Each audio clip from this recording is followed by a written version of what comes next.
Hola gente curiosa, ¿sabían que Turquía tiene dos continentes tomados? Vamos a descubrirlo. Les contaré sobre sus inicios desde la antigüedad. Dije antigüedad, no prehistoria. Shushu, debería ponerme ropa más cómoda. Ahora sí, comencemos.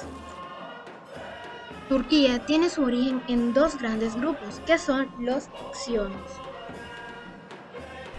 Fueron una confederación de pueblos nómadas de las tierras orientales, generalmente dispersos a lo largo del territorio de la actual Mongolia.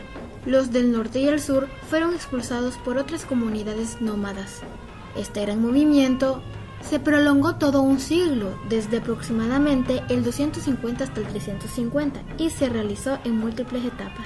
Durante todo ese largo proceso de abandono de sus antiguos hogares, los xiongnu se dividieron en muchos grupos. Algunas comunidades huyeron hacia la Europa occidental y otros se fueron para el sur, los cuales se mezclaron con otros grupos de lengua turca y se asentaron en el norte de China. Otros grupos tribales se refugiaron en los montes Altai y otros, por último, enfilaron los caminos que desde Altai y el valle del Tarim llevaban hacia Sogdiana. De hecho, los sogdianos fueron un pueblo de lengua iranía que vivieron en una zona que ocupaba parte de los actuales Tayikistán y Uzbekistán. Interesante, ¿no? Los hititas también formaron parte de esta historia, pero los hititas, ¿se acuerdan que les hablé acerca de que Turquía abarca dos continentes? Vamos allá. Citados en el Antiguo Testamento como Hitim, eran el pueblo de Asia Menor que habitó la tierra de Ati, en la meseta central de Anatolia, lo que actualmente es Turquía, y algunas zonas del norte de Siria. Los hititas, cuyo origen se desconoce, hablaban una lengua indoeuropea. Invadieron, lo cual también los hace ser originarios en la región, que comenzó a ser conocida como Ati, hacia el 1900 a.C., e impusieron su idioma, cultura y dominio sobre los habitantes originales, los primitivos Ati, que hablaban una lengua aglutinante que no pertenecía al tronco indoeuropeo. Un dato: el acuerdo de extradición y tratado de paz escrito más antiguo del mundo fue hecho entre Ramsés II de Egipto y sus vecinos hititas en el año 1259 a.C. A veces se le llama el Tratado de Kadesh por una batalla ocurrida ahí algunos años antes. El acuerdo compromete a ambas partes a repatriar a los criminales y refugiados políticos. La versión egipcia del tratado se conserva en el templo de Karnak. Su contraparte fue descubierta en Atusas, antigua capital del imperio hitita, en donde estaba el Palacio Real en Turquía en 1916. Una copia de esa versión ahora está colgada en las paredes de la sede de la ONU en Nueva York. Otra situación problemática que hubo fue la famosa Guerra de Troya. Hablemos un poco de ello. De 1260 a.C. a 1250 a.C. surge esta guerra, conflicto bélico acontecido hacia el siglo XIII a.C. entre los griegos y los troyanos. A pesar de constituir una de las más famosas guerras de toda la historia, es empero, es decir, que no tiene talle de ser cierto, porque realmente es difícil de tratar desde el punto de vista puramente histórico, puesto que las fuentes que contienen información al respecto han modificado los sucesos originales, confundiendo historia con mito. Otra situación problemática que hubo hace tiempo fue otra vez. No estamos en la prehistoria. Shushu. Alejandro Magno contra Darío III. En el año 334 a.C., el joven rey de Macedonia, Alejandro, buscó provocar un enfrentamiento directo con el gran rey persa, Darío III, señor de Asia. Tras su victoria en Gránico, el ejército del rey, unos 35.000 hombres, tanto griegos como macedonios, avanzó por Anatolia, conquistando territorios y liberando ciudades griegas del yugo bárbaro, sin encontrarse apenas resistencia. Pero, cuando Alejandro se disponía a insertarse en Siria, se llevó una sorpresa. Darío, con un ejército que quizás superaba los 100.000 hombres, había conseguido rodearle y se encontraba en su propia retaguardia. avanzando para darle alcance.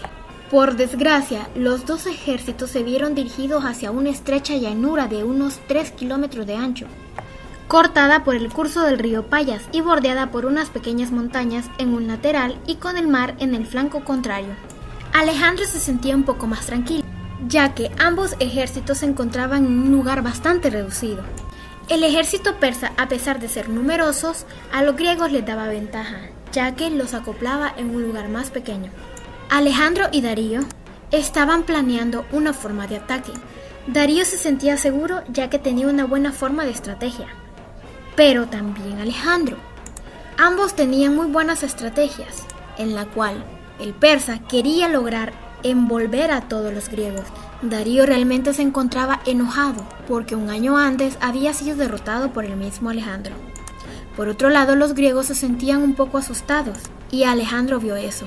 Como un gran líder, tranquilizó a todo su ejército, levantándoles el ánimo y dándole palabras de apoyo. Los griegos, de forma estratégica, entraron en el ejército persa rápidamente, tomando a los persas por sorpresa.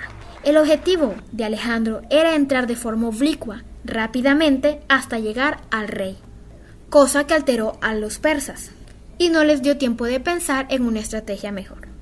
Hicieron la primera retirada, pero intentaron seguir atacando a los griegos. Veían que no podían detenerlos, así que el rey Darío, en vez de quedarse a luchar y morir con su ejército, decidió retirarse y huir, dejando al resto de los persas en manos de los griegos, asesinándolos. Por esto y más, Alejandro fue un gran guerrero. Wow, me encanta esta historia, realmente fascinante. Cómo Alejandro logra vencer gracias a su determinación y apoyo a su equipo. Pero un acontecimiento importante fue el nacimiento del Imperio Otomano. ¿Qué pasó? El Imperio Otomano fue uno de los más grandes de la historia, con una dinastía que abarcó 600 años. En su apogeo incluyó lo que ahora es Bulgaria, Egipto, Grecia, Hungría, Jordania, Líbano, Israel, los territorios palestinos, Macedonia, Rumania, Siria, parte de Arabia y la costa norte de África. El fundador del imperio fue un hombre llamado Osman, un turco selyúcida. De hecho, los selyúcida fueron una dinastía turca que reinó en los actuales Irán e Irak. Osman es el hombre considerado como el fundador del imperio. Su nombre a veces se escribe Otman u Otman, de ahí el término otomano. Sorprendente es que el Imperio Otomano muchos lo consideraban turcos, pero realmente no lo eran según las crónicas europeas. Turquía está distribuida en el Mediterráneo, en la región de Anatolia, al este de Asia, con una pequeña parte al sudeste de Europa. Turquía es una república democrática, multipartidaria y secular. El poder legislativo es competencia del gobierno y de la Gran Asamblea Nacional. El poder judicial es independiente del ejecutivo y legislativo. El turco es la lengua oficial de Turquía y la segunda lengua más hablada es el kurdo. El Islam es la religión dominante en el país. 97% de la población es musulmana. Más de 30 de los sultanes eran hijos de mujeres del harén. ¿Por qué destacar ese hecho? Porque ninguna de esas mujeres era turca y es poco probable que alguno de ellos haya nacido musulmán. En gran parte de los casos, sus orígenes se han perdido en la bruma del tiempo. Pero parece que la mayoría eran mujeres europeas, o sea serbias, griegas o ucranianas. Es probable que los últimos sultanes turcos fueran genéticamente mucho más griegos que turcos. Ya sé, mucha información sobre la historia. ¿Pero qué tenía que ver? Muy simple, porque parte de esta historia también forma parte de la música. Entre tantas guerras, batallas, formaba parte de la música, conocida como la música militar turca. Más que todo, este tipo de música se utilizaba para intimidar al enemigo y era muy factible para ese entonces. La variopinta música folclórica turca, procedente de las estepas asiáticas, origen geográfico del pueblo turco, contrasta con la refinada música turca clásica de la corte del Imperio Otomano o con la música militar de su ejército. En cuanto a las tradiciones musicales se refiere, la música popular turca es variada y de una riqueza cultural notable, debido a la dispersión geográfica y por ende una asombrosa asimilación cultural de este pueblo en el transcurso de la historia. Hasta hace poco, la música folclórica no fue registrada y de este modo las tradiciones han sido conservadas a lo largo de la historia por los Aciclar, que eran trovadores, que de pueblo en pueblo mantenían viva la memoria musical de este pueblo. Alejada del registro musical de la música tradicional turca, se encuentra la música otomana, militar. Es de lo que habíamos hablado, interpretada en las campañas del ejército otomana, allá donde combatió y que hoy en día puede ser escuchada gracias al Meter Takimi, en ciudades de la Turquía como Estambul. Esta tiene su origen asimismo en Asia Central y se utilizan para su interpretación. A continuación, los instrumentos. Instrumentos que se usaban como los timbales, clarinetes, los címbalos y platillos, así como las campanas. Eran una de las grandes herramientas para expresarse según los turcos.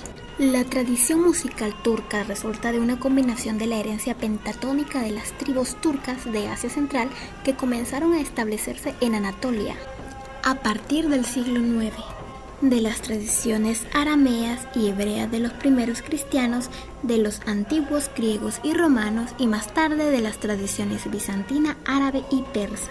En su conjunto, estas tradiciones eran tipo monódico, en tanto que los pueblos del Mar Negro, como los circasianos, georgianos y los habitantes de Dagestán, que siempre se encontraron en la proximidad del Imperio Otomano, poseían una tradición polifónica muy sencilla que ejerció influencia sobre los pueblos de la costa septentrional del imperio.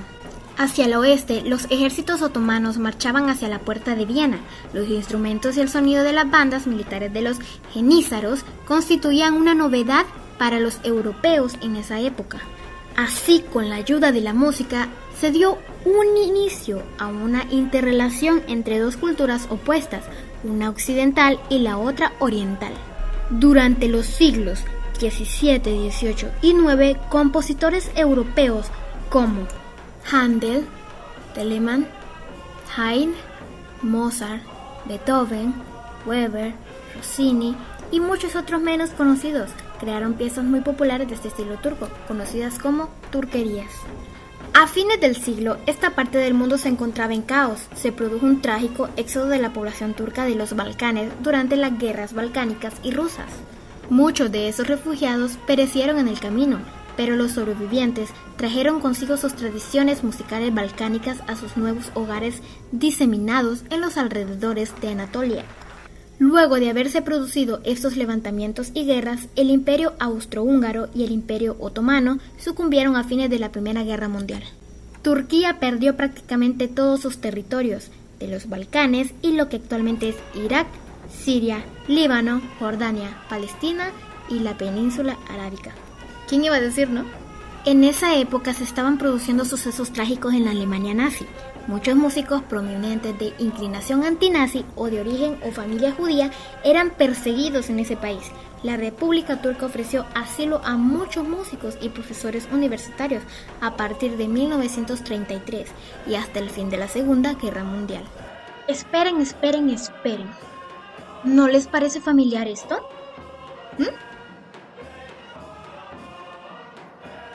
Acéptenlo. Entre esos distinguidos artistas se encontraba el compositor Paul Hindemith, famoso a nivel mundial, quien había elaborado el programa curricular del Conservatorio Estatal de Música de Ankara. Los departamentos de teatro y ópera invitaron al conocido director de ópera y teatro, Karl Ebert del Staatsoper de Berlín. También tenemos el director de orquesta Ernest Praetorius, al violinista Lico Amar y al pianista y educador Edward Zuckermeier. Muchos otros músicos y profesores. Ahora, transcurridos 75 años, existen varios conservatorios, compañías de ópera y ballet y orquestas sinfónicas en todas las principales ciudades de Turquía. El Festival Internacional de Estambul y el Festival Internacional de Ópera de Aspendos, así como otros varios festivales de menor importancia, fomentan la producción de música de alta calidad en todo el país. Solistas de primer nivel, como el dúo de pianistas Güher y Suher Pekinel. También Idil Biret, Hüseyin Sermet y Fasil Sey difunden la música mundial como embajadores de la cultura turca. Y espero que hayan disfrutado de esta experiencia con Turquía. Saludos les manda el Señor. Gracias. Nos vemos.